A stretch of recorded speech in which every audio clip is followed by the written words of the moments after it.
ሁሊያን አልቫሬዝ ትላንት ምሽት አነጋጋሪ አስተያየት ሰጥቷል። ህልሜን ማሳካት እፈልጋለሁ። በክለቡ መነጋገር ካለብኝ ሰዎች ጋር ተነጋግሬያለሁ። ለወደፊት ህይወቴ የተሻለውን ዝውውር ማድረግ ነው የምፈልገው ሲል አስተያየት ሰጥቷል። ሰላም እንዴት አመሻችሁ? ውድ ስለ አርሰናል ዩቲዩብ ቻናል አድማጮች እንዲሁም ተከታዮቻችን እንዴት ቆያችሁን? ዛሬ ማክሰኞ ቀን ላይ በስፋት ስለ ክለባችን አጥቂ ቪክተር ዮከሬሽ እና ስለ ሁሊያን አልቫሬዝ አንዳቸው ወደ አርሰናል ቪክተር ዮከሬሽ ደግሞ ወደ አትሌቲኮ ማድሪድ ስለሚሄድበት ቅይር መረጃዎች በስፋት ሲወጡ ተስተውሏል። ስለዚህ መረጃ በስፋት ይዘንላችሁ መጠናል። የኔንም ማስተያየት መጨረሻ ላይ የምነግራችሁ ይሆናል። የእናንተን ማስተያየት ኮሜንት ጋር አስቀምጡልኝ። መጀመሪያ ላይ ማቶ ሞሬቶ የሚባል ዘጋቢ ነው ያወጣው እና አትሌቲኮ ማድሪድ ቪክተር ዮከሬሽን ይፈልጉታል፣ ስለ እሱ አንዳንድ መረጃዎች ጠይቀዋል የሚል መረጃ ነው ይዞ የወጣና ከባለፈው ሳምንትም ጀምሮ ይህን ያክል ታማኝ የሚባል መረጃ ባይሆንም ነገር ግን ሲወጡ እንደነበሩ መረጃዎች ከሆነ አትሌቲኮ ማድሪድ ከአርሰናል ቪክተር ዮከሬሽን ለማስፈረም ይፈልጋል እና ቪክተር ዮከሬሽ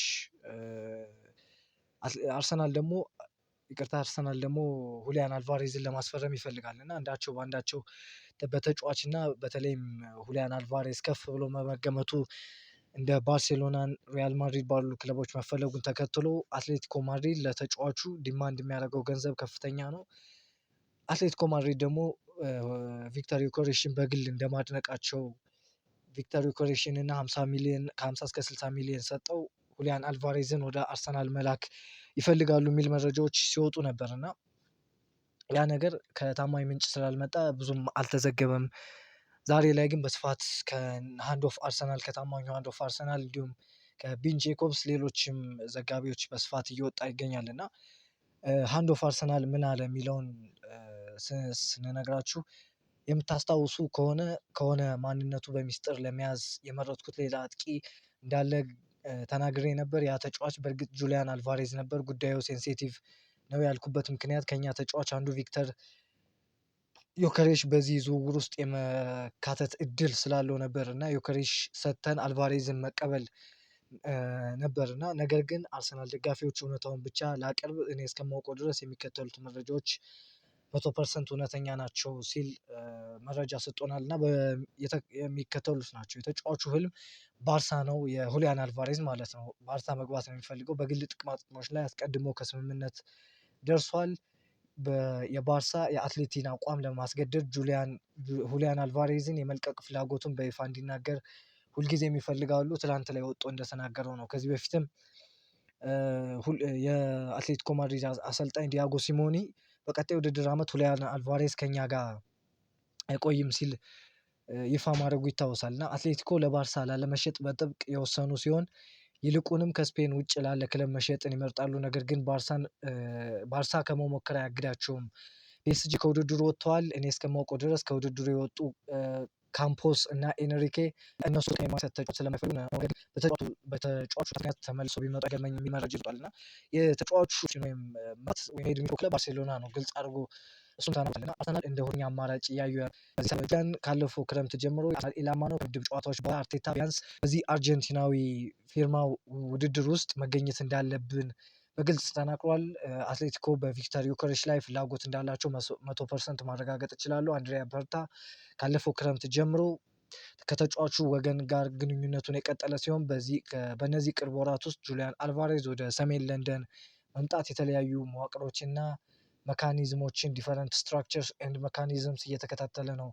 የእንግሊዝ አየር ንብረት ጁሊያን እና ቤተሰቡ ወደ እንግሊዝ እንደማይመለሱ ምክንያት ነው ተብሎ የሚወራው ዘገባ ፍጹም ውሸት ነው። ተጫዋቹ አርሰናልን መቀላቀል በጣም ፈቃደኛ ነው። እንዲሁም የባርሳ ህልሙ የማይሳካ ከሆነ ወደ አርሰናል የመምጣት ፍላጎት እንዳለው በቀጥታ ነግሮኛል ሲል ነው ሃንድ ኦፍ አርሰናል የዘገበው። ሃንድ ኦፍ አርሰናልም ሌላ ተጨማሪ መረጃ ሰጥቶናል። አርሰናል እስካሁን ፍላጎቱን በይፋ አላቀረበም። ነገር ግን አትሌቲኮ የእኛን ፍላጎት ጠንቅቆ ያውቃሉ። ሁኔታው የተዘበራረቀ ነው። ነገር ግን የእኔ ሚና ወደፊት የሚሆነውን መተንበይ ሳይሆን እኔ እስከማውቀው ድረስ ፍጹም እውነታውን ማቅረብ ነው። ቤርታን እና የእሱን 1000 የሚስከረከሩ ሳህኖች ወይም አማራጮች ማለት ነው ስልት መከታተል ራሱ ከባድ ነው። ይበልጥ ደግሞ ከፍተኛ እምነት ካላቸው የቀድሞ የአትሌቲኮ ስራ ባልደረቦቹ ጋር በምስጢር ሲነጋገር በመከታተል ይበልጥ ከባድ ያደርገዋል። ነገር ግን እውነታውን አቅርቤያለሁ። ይህን ሙሉ መረጃ ማውራት መቻሌ በእውነት ትልቅ እፎይታ ይሰማኛል። ምክንያቱም ለ14 ወራት ያህል ይህንን መከታተል በጣም አድካሚ ነበር። ምንጮች ለማግኘት ሌሊቱን ሙሉ ስደውል ስላደርኩ አሁን መተኛት አለብኝ የሚል መረጃ ነው ሃንድ ኦፍ አርሰናል የዘገበው። እና 14 ወር ማለት ከአመት በላይ አርሰናል ሁሊያን አልቫሬዝን ሲከታተለው እንደቆየ የሚያሳይ ነው። እና ሁሊያን አልቫሬዝ ወደ አርሰናል የመምጣት ሁለተኛ ምርጫው ነው ከባርሴሎና ዝውውሩ የሚከሽፍ ከሆነ።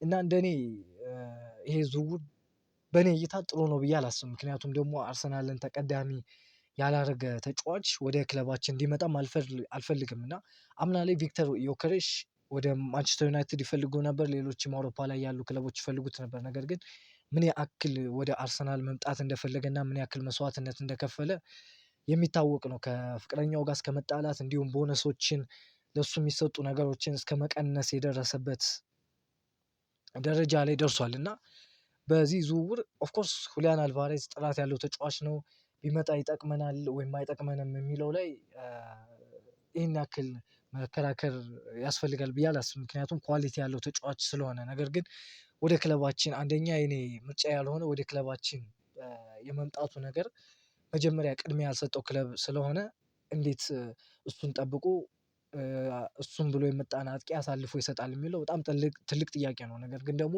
ሁሊያን አልቫሬዝ ቢመጣና በአርሰናል ሲስተም ውስጥ ምን ያክል ኦፍኮርስ ሚኬል አርቴታ አምኖበት ነው ወደዚህ ክለብ የሚያመጣው። ነገር ግን ምን ያክል እንዳመነበት ይሄ ተጫዋች ያንን ነገር ማከናወን ይችላል የሚለው ጥያቄ ነው። ምናልባት ከዚህ በፊት በፕሪሚየር ሊግም ልምድ ስለነበረው የመሳካት እድሉ ከፍተኛ ያደርገዋል። ነገር ግን እንደኔ መጦ በሲስተሙ ውስጥ አዲስ ሲስተም መላመድ፣ በዛ ላይ ደግሞ ሁሊያን አልቫሬዝም ብዙ ማለፍ የሚጠበቅበት ነገሮች አሉ እዚህ ደረጃ ላይ ለመድረስ። እና ከነዛ አንፃር አርሰናል ቪክተር ዮከሬሽን በውድድር አመቱ መጥፎም የሚባል እንቅስቃሴ ባይሆንም ጥሩ የሚባል እንቅስቃሴ ባይሆንም መጥፎም የሚባል መሀል ላይ ያለ እንቅስቃሴ ላሳየን የእንግሊዝ ፕሪሚየር ሊግ ዋንጫን ከ22 ዓመት በኋላ አርሰናል እንዲበላ ማድረግ የቻለን አጥቂ አሳልፎ መስጠት እኔ ትክክል ነው ብዬ አላስብም። እና የኔ ሀሳብ እንደዚህ ግልጽ ነው። ሲቀጥል ደግሞ ቪክተር ዮከሬሽ በዚህ ውድድር አመት ሲሰጠን የነበረው እንደ አጥቂ ጎል ከማስቆጠሩ በተጨማሪ ፊዚካሉ፣ ተከላካዮችን የማሸበሩ ሁኔታ በሁሊያን አልቫሬዝ አይታይም። ምክንያቱም ትልቅ አይደለም፣ ፊዚካሉም ግዙፍ አይደለም፣ በቀላሉ ዶሚኔት ሊደረግ የሚችል ተጫዋች ነው። እና ለሌሎች ተጫዋቾች እድል የመፍጠሩ ነገር ከኳስ ውጭ ከባድ ያደርግብናል። እና ሁለቱን ተጫዋች እንደኔ እይታ ሁለቱን ተጫዋች ብንይዛቸው የተሻለ ይመስለኛል ቪክተር ዮከሬሽን ሳንሸጥ። ነገር ግን ፋይናንሻሊ ከፍተኛ ኪሳራ ያስከትልብናል በዛ ከሄድን ደግሞ። እና እዚህ ላይ በጣም ጥንቃቄ ማድረግ ያለብን ይመስለኛል። ነገር ግን ሚካኤል አርቴታ እንደወጡ መረጃዎች ከሆነ ከቪክተር ዮከሬሽ እና ጋብሪኤል ማርቲኔሊ ሁለቱም በአትሌቲኮ ማድሪድ ስለሚፈለጉ አንዳቸውን ወስደው ብር ቢጨምር ይሄን ያክል ግድ እንደማይሰጠው እና ሁሊያን አልቫሬዝ ላይ በጣም ትልቅ ፍላጎት እንዳለው ነው እየተዘገበ የሚገኘው። እና አሁን ላይ ሁሊያን አልቫሬዝን በቪክተር ዮከሬሽ የምንቀይር ከሆነ ቪክተር ዮከሬሽ ባለፈው የውድድር አመት ሲሰጠን የነበረንን አንዳንድ አድቫንቴጆች የምናጣበት ሰፋ ያለ እድል አለ። እና ከእነዚህ አንፃር ውሳኔውን ለመወሰን ከባድ ነው ብዬ አስባለሁ። ምክንያቱም ሁሊያን አልቫሬዝን አምጥተህ እንደጠበቅከው ካልሆነ ከቪክተር ዮከሬሽ የምታገኘውን ጥቅም ስታጣ የውድድር አመቱ ኪሳራ ሊሆን የሚችልበት እድል አለ። እና ከዚህ አንፃር ሚኬል አርቴታ መጠንቀቅ ያለበት ይመስለኛል። ነገር ግን ምናልባት ሚኬል አርቴታ ግትር ከመሆኑም አንፃር ይሄን ነገር ካመነበት ሊሄድበት የሚችል ሰፋ ያለ እድል አለ። እና እንደኔ ሁሊያን አልቫሬዝ ባይመጣ ደስ ይለኛል። ምክንያቱም የአንደኛው አርሰናልን እንደ መጀመሪያ አማራጭ አለመፈለጉና እንደ ምንድነው ባጣ ቆይሽ እንደሚባለው ማየቱ በጣም እንደ ክለብም ዲስሪስፔክት ነው ብዬ አስባለሁ። እና አሁን ላይ በስኳድ ዴፕስም ቢሆን ከባርሳ የተሻለ አርሰናል ኳሊቲ አለው ብዬ አስባለሁ።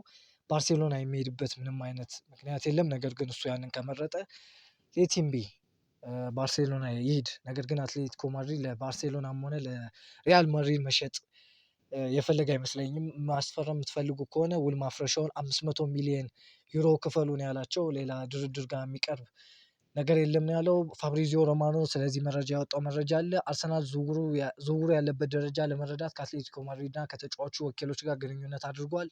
በአርሰናል እና በፒኤስጂ ጉዳይ አትሌቲኮ ማድሪድ ምን እንደሚወስኑ እንመለከታለን ሲል ፋብሪዚዮ ሮማኖ መረጃ ሰጥቶናል። ኮፕ የሚል ዘጋቢ ደግሞ እንደዘገበው ከሆነ አትሌቲኮ ማድሪድ ከአርሰናል ጋር የሚስማሙበት በአንድ ቅድመ ሁኔታ አርሰናል ዩክሬሽን ከ50 እስከ 60 ሚሊዮን ፓውንድ የሚሰጧቸው ከሆነ አትሌቲኮ የአርሰናልን ጥያቄ ለመቀበል ፈቃደኛ ናቸው። አርቴታ ቀድሞውኑ በጁሊያን አልቫሬዝ ፍቅር ወድቋል።